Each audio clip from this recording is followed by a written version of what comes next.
So for the water overflow issue in the pan drain, so we are giving the field solution. So first of all, we need to unscrew the pan drain. They have the two screws. So we will going to unscrew the pan drain.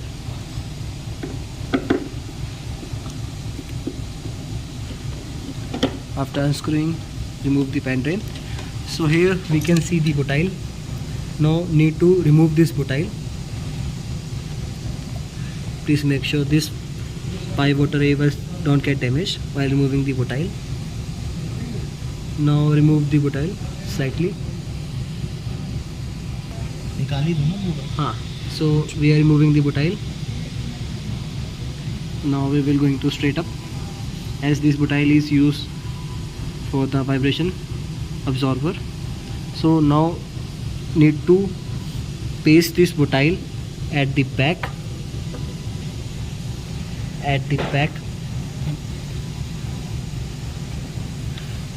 So that pan drain gets in contact with the top surface of the compressor. Need to paste in such a way, as you can see that we have pasted at the back.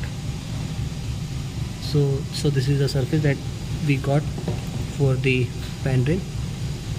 So the heat of the compressor will be absorbed by the pan drain and the evaporation rate of water will increase.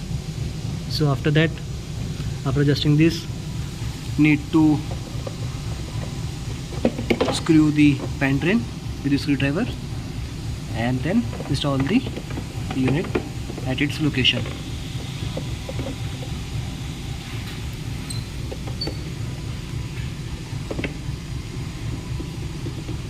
So this is how the operation will be carried out.